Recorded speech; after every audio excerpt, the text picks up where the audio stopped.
이번 시간에는 망원 렌즈입니다. 텔레포토 렌즈라고 해서 망원 렌즈, 지난 시간까지 표준 렌즈, 광각 렌즈 이 두 가지 렌즈를 알아봤고요. 이번 시간에는 망원 렌즈입니다. 그러니까 초점거리가 50mm보다 긴 렌즈를 우리가 망원 렌즈라고 얘기한다고 그랬죠.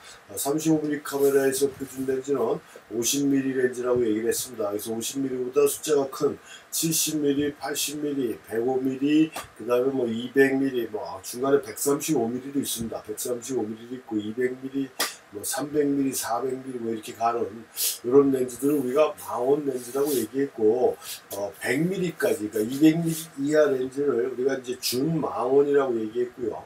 제가 표준 렌즈 설명할 때도 말씀드렸지만 200mm 이하의 준망원까지는 표준 렌즈 갖고도 표현이 가능하다라고 했습니다. 그 다음에 이제 200mm 이상을 우리가 초망원 이렇게 얘기를 한다. 그래서 또 복습 차원에서 다시 한번 말씀드리면 그 초점거리를 계산하는 방법이 있다라고 했지 않습니까? 이 망원 렌즈는 렌즈의 초점거리가 사용하는 필름의 대각선의 길이보다 초점거리가 긴 거예요. 그러니까 실질적으로 필름이 이만큼 돼야 내가 원하는 이미지를 만들어낼 수 있는데, 실질적으로 필름 자체는 작기 때문에 이미지의 부분만 크게 나오고 나머지는 나오지가 않는 이런 형태의 표현이 되는 게 망원 렌즈다라고 보시면 돼요. 그래서 여기 다시 한번 설명해드리면, 사용하는 필름의 대각선의 길이보다 렌즈의 초점거리가 길어서 대상이 크게 나오고 배경이 좁게 나오는 이런 형태, 그 다음에 원근감이 약화되는 이런 특징을 갖고 있는 게 망원 렌즈다라고 얘기할 수가 있고요. 다른 시간에 또 말씀드리겠지만, 이 망원 렌즈가 뭐 광각이나 표준 렌즈에 비해서 사용하기가 가장 까다롭고 힘든 렌즈가 망원 렌즈입니다. 그걸 잘 모르시는 분들이 굉장히 많고요. 특히 디지털 사진 같은 경우는 그 떨림 방지 기능이 카메라에 돼 있다 보니까 일반적으로 줌 렌즈나 망원 렌즈 같은 무거운 렌즈를 쓰더라도 자신들이 지금 뭐가 잘못되고 뭐가 문제가 있는지를 모르고 찍는 경우가 있다는 얘기예요. 근데 그런 게 없는 일반 아날로그 카메라 같은 경우는 망원 렌즈 자체가 사용하기가 가장 까다로운 렌즈입니다. 심도도 낮죠. 뭐 이러다 보니까 또 렌즈도 무겁지, 그래서 흔들리기 쉽지, 초점도 팍팍 나가지, 뭐 이런 여러 가지 문제점들을 갖고 있는 게 이 망원 형태의 렌즈라, 일반적인 다른 렌즈에 대한 기능이나 다른 렌즈에 대한 그 적응이 끝난 다음에 맨 마지막으로 써줘야 될 렌즈가 망원 렌즈다 할 정도로 굉장히 좀 사용하는데 신중을 기해야 될 렌즈가 망원 렌즈다 라고 이렇게 볼 수가 있어요. 그래서 이 망원 렌즈는 어떤 특징을 갖고 있습니까? 우리가 광각 렌즈 첫 번째 특징이 뭐라고 그랬어요? 원근감이 강조된다고 했지 않습니까? 근데 이 망원 렌즈는 원근감이 반대로 약화가 됩니다. 그러니까 앞에 있는 애하고 뒤에 있는 사람이 1m 정도 떨어져 있다라고 해도 실질적으로 광각 렌즈로 찍게 되면 한 2, 3m 떨어진 것처럼 보이지만, 망원 렌즈로 찍게 되면 바로 옆에 붙어 있는 것처럼 나오는 원근감이 상당히 약화되는, 초점거리가 길면 길수록 이런 효과가 강하게 나타난다는 얘기죠. 그래서 원근감이 약화되는 게 이 망원 렌즈가 갖고 있는 그 특징인데요. 다시 한번 확인을 해보면요, 이게 지금 망원 렌즈로 찍은 거고요, 이게 광각으로 찍은 겁니다. 그러니까 지금 다리 위치를만 보지 않는다 그러면 사람의 몸으로만 봤을 때 거의 옆에 있는 것처럼 보이지 않습니까? 그렇지만 광각으로 찍은 건 어떻게 됩니까? 굉장히 떨어져 있다는 게 육안으로도 확 느껴지죠. 이런 식의 원근감 차이가 나는 게 망원이다. 원근감 차이가 강하게 나는 게 광각이고, 원근감 차이가 약화되는 게 망원 형태의 렌즈들이다 라는 점입니다. 그래서 이런 특징을 갖고 있는 게 망원 렌즈고, 망원 렌즈는 화각이 좁아진다라고 했잖아요. 지금 보면은 이 사진에서도 보면 화각이 좁아져서 뒤에 있는 건물 원경이 화면에 꽉 차버리지 않습니까? 화각이 좁고 원근감이 약화가 되고, 그러니까 압축 효과라고 얘기합니다. 납작하게 보인다는 얘기예요. 평면 효과. 그러니까 사진에 있어서 가장 큰 단점은 아니지만 사진이 늘 극복하려고 하는 게 뭐예요? 원근감을 나타내서 이렇게 높낮이를 보여주는 거지 않습니까? 실질적으로 우리가 사진을 찍어 나갔을 때 이 풍광을 보고 굉장히 반해가지고 카메라에 사진을 찍었는데 찍힌 사진을 보고는 실망하는 경우가 많은 게 왜 그러냐면은 우리는 대상을 어떻게 봅니까? 쌍안이잖아요. 쌍안이라는 건 뭐예요? 인간의 눈이 두 개이기 때문에 쌍안이니까 입체적으로 보인다는 얘기죠. 3D 화면으로 보는데 카메라 렌즈는 어떻게 됐습니까? 이란이잖아요. 싱글 렌즈 리프렉스라고 해서 이란이죠. 이란이다 보니까 얘는 어떻게 보여요? 세상을 납작하게 본다는 얘기예요. 세상을 납작하게 보니까 세상을 좀 볼륨감 있이 사람이 눈으로 봤던 것처럼 표현을 하려고 하다 보니까 원근감도 넣어줘야 되는 거고 라이팅도 봐줘야 되는 거고 뭐 콘트라스트도 넣어줘야 되는 거고 뭐 이런 여러 가지 행위들이 일어나는 거거든요. 우리가 일반적으로 얘기하는 기술적인 처리가 그래서 일어나는 겁니다. 그래서 이 마운 렌즈는 그런 면에서 사진이 가지고 있는 단점이라고 할 수 있는 원근감이 약화되고 원근감이 보이지 않는 그런 효과를 좀 더 강조시키는 그런 문제가 있다라는 점 우리가 알고 있어야 되는 거고요. 우리가 광각 렌즈에서는 뭐라고 그랬습니까? 피상의 심도가 깊어진다라고 그랬잖아요. 똑같은 조리개지만 구경이 더 작다라고 그랬어요. 그게 광각 렌즈의 특징이라. 그러다 보니까 다른 렌즈에 비해서 심도가 깊다라고 그랬는데 마운 렌즈는 어떻습니까? 마운 렌즈는 어때요? 초점거리가 길수록 렌즈의 경동이 길어지지 않습니까? 길어지니까 빛이 들어오다가 경동, 터널을 통과하는 거잖아요. 터널을 통과하다가 빛이 계속 감소하니까 줄어든 만큼 보충을 해주기 위해서 똑같은 조리개라도 구멍을 더 크게 만들어 놓는다는 얘기예요. 크게 만들어 놓다 보니까 어떻게 됩니까? 심도가 다른 렌즈에 비해서 약화된다. 다시 한번 반복해서 말씀드리면 심도를 조절할 수 있는 세 가지 조건이 있다고 그랬잖아요. 예를 들어 아웃포커스를 한다 그랬을 때는 조리개 구경을 크게 한다. 대상과의 거리를 가까이 한다. 가능하면 초점거리가 긴 망원 렌즈를 사용한다라고 얘기를 했어요. 그 이유는 지금 설명해 드린 대로 그런 렌즈의 특징들이 있기 때문에 그렇다라는 점이죠. 이게 망원 렌즈가 가지고 있는 특징이고 아까도 설명해 드렸지만 다른 렌즈들에 비해서 사용하기가 제일 까다로운 렌즈가 망원 렌즈다. 그래서 다른 렌즈들을 어느 정도 적응한 다음에 사용해 주는 게 이 망원 렌즈를 효과적으로 사용해 줄 수 있는 방법이다라고 이렇게 보시면 되고요. 이 망원 타입 렌즈도 또 몇 가지 종류로 나눌 수가 있다라고 이건 좀 전에 말씀드린 심도가 낮다라는 거, 심도가 낮은 게 이 망원 렌즈가 가지고 있는 특징이다라고 얘기할 수가 있고요. 이 망원 렌즈의 종류를 보시면 광각 렌즈도 마찬가지 준광각 렌즈가 있고 그러니까 일반 광각 렌즈가 있고 초광각 렌즈가 있고 어안 렌즈가 있다라고 그랬지 않습니까? 이 망원 렌즈도 크게 두 가지로 나눌 수가 있어요. 그러니까 준망원이라고 해서 일반 망원에 해당되는 거는 아니고 세 단계의 두 단계가 아니라 준광 망원이라고 해서 표준 렌즈로도 충분히 효과가 나타날 수 있는 70, 80, 105, 135mm 요 정도까지는 바디줌을 이용하면 얼마든지 발품만 팔면 얼마든지 효과가 되는 준망원인데 이런 렌즈들이 이제 준망원 렌즈라고 해서 특히 인물 사진 찍을 때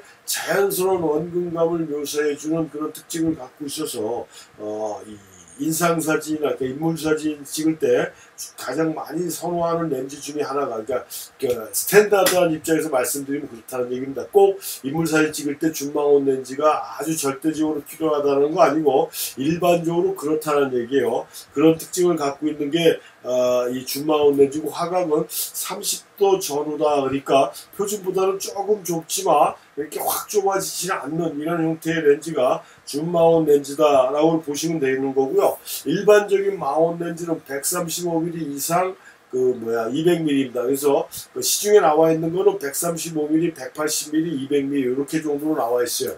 180에서 200mm 뭐 큰 차이는 나지는 않지만 하여튼 그런 형태로 세 가지 종류를 이렇게 볼 수가 있다라는 얘기죠. 135mm가 디지털 카메라 렌즈에는 있는지 제가 들어보지는 못했는데 물론 준렌즈가 가장 일반화되다 보니까 디지털에서는요. 지금 아날로그 카메라에서는 135mm도 굉장히 많이 있고요. 180mm도 있고 200mm도 있다. 이렇게 보시면 되고 요게 이제 일반적인 우리가 망원 렌즈라고 얘기하는 거고요.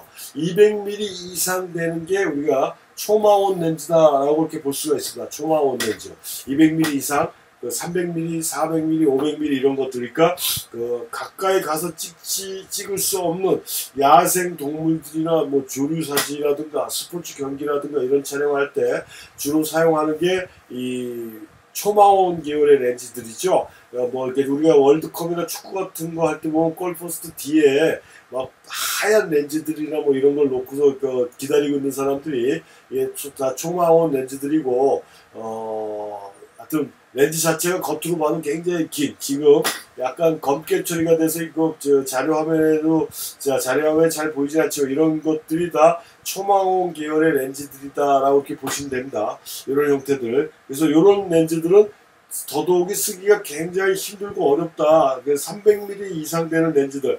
그리고 우리가 일반적으로 뭐 조류사진이나 야생동물 찍는 경우가 아니면은 그렇게 많이 쓸 일이 없는 일반적인 촬영에서는 많이 쓸 일이 없는 그런 특수 렌즈에 해당되는 것이다라고 이렇게 볼 수가 있는데 지금 우리나라 사진 하시는 분들이 취미로 하시는 분들의 이렇게 성향을 보면요. 특히 요즘 뭐 페이스북이나 이런데 제가 페이스북은 한동안 열심히 활동하다가 거의 한 2년 가까이 활동을 안 하고 있는데 그래도 간혹 한 번씩 어떤 사진들이나 어떤 얘기들을 하나 하고 이렇게 들어가 봅니다. 근데 페이스북은 워낙 정치적인 그런 얘기들이 너무 많아가지고 제가 일부러 내가 거의 이제 의도적으로 잘 안 들어갑니다. 그런 거 보기 싫어갖고 안 들어가는데, 거기 이렇게 간혹 들어가 보면 이렇게 조류 사진을 찍는 사람들이 상당히 많아요. 근데 또 우연찮게 신문 기사를 보니까 이 조류 사진 찍는 사진가들 때문에 이 조류들의 피해가 상당히 많다라고 얘기들이 나오고 있다는 얘기입니다. 이게 굉장히 큰 문제거든요. 뭐 옛날에는 뭐 우리나라 그 소나무, 뭐 금강소인가 이거 자기만 찍고 딴 사람들 못 찍게 한다고 뭐 소나무를 잘라내갖고 또 사회적인 문제가 된 경우도 있는데 자신이 좋아한다라는 걸 빌미로 해서 그 자연을 파괴하고 자연을 훼손하고 또 다른 사람들한테 해를 주는 일들을 하면 안 되겠죠. 근데 하여튼 그런 사진 찍을 때는 초광원 렌즈가 필수적이라는 얘기입니다. 초광원 렌즈가 필수적이라는 얘기고 이 초광원 렌즈는 렌즈 자체가 워낙 크고 무겁다 보니까 손으로 들고 찍으면 안 된다는 얘기죠. 삼각대가 필수적인데요. 옛날에 세월호 사건 때 신천지인가 뭐 이렇게 그 종교 문제로 거기에 또 뭐 유머식이라는 분이 굉장히 사회적으로 무리를 일으켰을 때 그 사람이 뭐 사진도 찍는다고 그러고 뭐 루블 박물관이니까 거기서 전시됐다라고 해서 뭐 뉴스에도 나오고 그랬는데 뭐 아주 엄청난 렌즈를 가지고 자기 사진 찍고 뭐 그래도 삼각대 놓지 않고 찍는다라고 말도 안 되는 소리를 갖고 허풍을 떠는 거 보고 참 기가 찼던 일이 지금도 생각이 나는데 손으로 들고 찍을 수가 없다는 얘기입니다. 그래서 제가 그 사람이 찍은 사진을 한번 보니까 선명도 면에서 상당히 떨어지는데 선명도가 좋다라고 해서 무조건 좋은 사진은 아니지만 맞아야 될 땐 맞아야 된다는 얘기죠. 근데 굉장히 큰 뭐 800mm 이상 되는 렌즈들, 500mm 이상 되는 렌즈들을 삼각대 없이 손을 들고 찍는다는 얘기는 숨 쉬면서도 흔들린다는 얘기예요. 스피드가 굉장히 빠르지 않느냐 아무리 빠르더라고 해도 숨 쉬면서도 카메라 자체가 움직일 수가 있다는 얘기죠. 그래서 흔들리기 때문에 기본적으로 삼각대는 기본적으로 필수적으로 사용해 줘야 되다 보니까 이 기동성이 좀 떨어지는 그런 단점들도 가지고 있다라는 거를 또 우리가 알고 있어야 되는 거고, 이게 망원 렌즈를 만드는 그런 기술적인 분류로 두 가지 형태가 또 있는데요.